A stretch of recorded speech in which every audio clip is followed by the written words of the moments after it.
Tasire nei fasinga ne anofo tātou whakfutuna ka inga kātou whakwhelaweki ki ai i le aso nei ale Tapakau. Ko le ne anofo le nei a tātou whakfutuna a whea ka whano foki i le temi nei ke puri ka koi mawhai ke tau anga o mau e temi nei o tupu ko i ai whai ka inga ko ilo tau anga o whakaungai. Ka inga katoa mamatamai whakapapatu malo lako tau kataki e tau nofo atu nei i poi i awa i le ka inga le nei ko tau ko inga ale ka inga o le nei tupuna kātou whakawhelawe moia ko Malia Faiata Filioleata. Maria e whakamalo atu.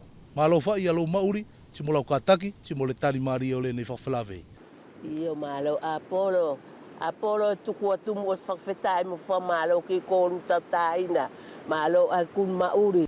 Maria, ko le Tapakaula, ko koe ke kau ki a lātou te minei, ko i anga o ngā oi o tupu tari ko ike anga o whaungai i le nei lo ngā kāinga ko lua mlorosio i tau ko inga neila. E mawhai la Maria ke anga mua whangmatala mai mua ki a mātou, pewhewhe aki ale lalanga e koe o le Tapakaula. Malo Apolo, e ke tio mai whai ko nei lau niu wena ala, mule ne Tapakau ko lau niu kau anga teu i ke le langa Tapakaula.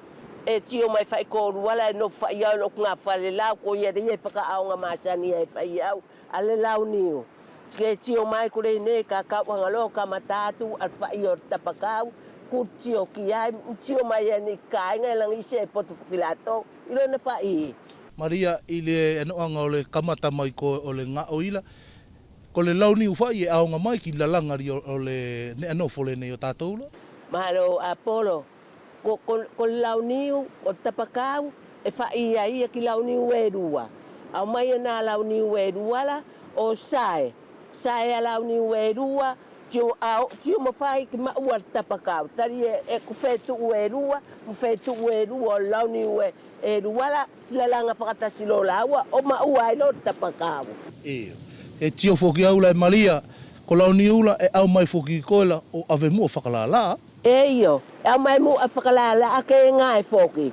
Ti au mai me iai e au, o sae, oki, au mai roa o visu. Kore ne na ingo alo o visula, ale ne e tio korua e whakwhene e kilo na whai, kore ingo alo aia kore visu. Ko le alo a tupuanga e visu e mua ko launi ula. Tio mai, e visu loa o launi ula, tari ke me whai foki re ia na upotia tukiloto e malalanga. Whelaki i. Kakapau e tuk whelaki e ia ti mata tuu o ki launi ula ia, e se na aia ko Tapakau, se na pe ingolo ai ko ai.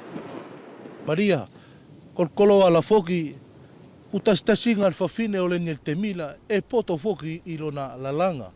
E iai sau mau pokole alo na tupuanga.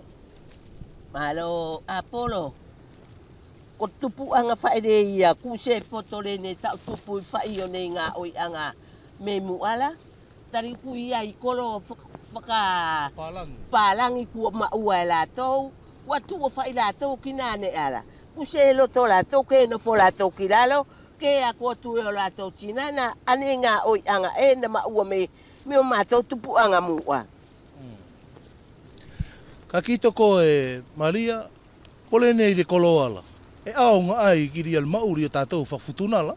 Iyo malo Apolo, kole nei koloa ko Tapakaula, e aonga ai ki mātou anei ko i ngā loto whale laula. Sto e aonga ki aso ala o aso whakakolo whenuala. O ngā ngala whakatātātu a pele a periri, e pati mai roa o mātou taktaki. Fai Tapakau, fai papa, kone e no foki whale whakatasio o samo kau ariki loto a. Kono na aonga tāwhito loa, ia ore nei la kau ko Tapakau. Si kole nei lo ngā loto whalela, ko Tapakau furi, ko koe whai toko tasi i lalanga ia. Ko whai toko tasi e Apolo i lalanga ia. Tari e so fok whanau whawhine no whomoa, whano furi whanau o mauri atu i tu apule anga. Ka koa whai toko tasi, koa whai e ngā o ia.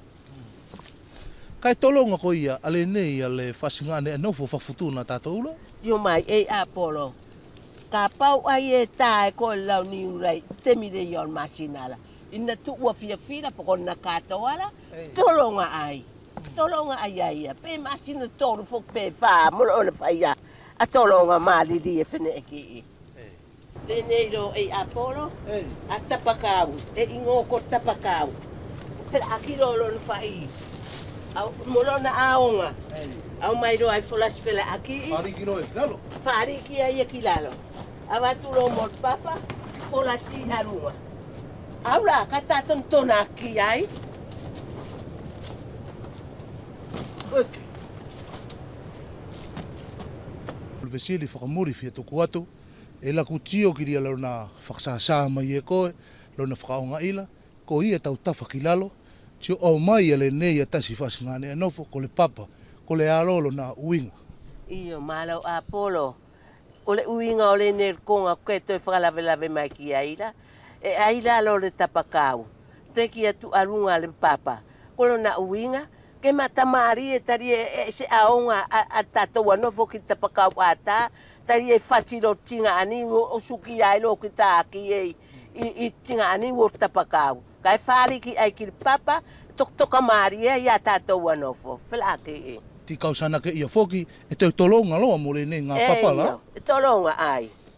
Iyo.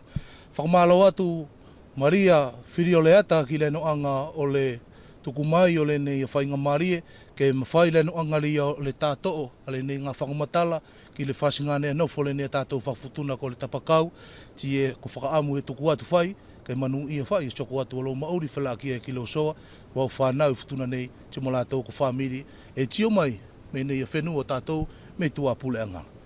Malo Apolo. E tuku atu whae whoki la whawheta e mula whakamalo laski ko ruta taina. Malo ai kukataki, ti malo whoki molo kuru alofa. Ilu kuru whakatatai mai, fia ilo mai ki ne ngā oi anga whakfutuna tātou.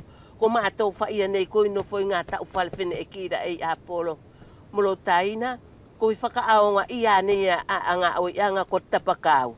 Tari e kirikiri whai o mātou wa whare. Ko la a kuno foi whatsima, ko papa ata whai ku aonga ki a lātou. Kai whakawheta i whakamalo lasi ai ki korua lo korua au whiwhi ilo mai. Kile ne filma tu o valea, filma tu o mativa fukire ne lo tu whale. Ko le nā whai Apolo si ngā toanga mo ngā whakamalo no ai whiwhai atu ki koru tau tāina.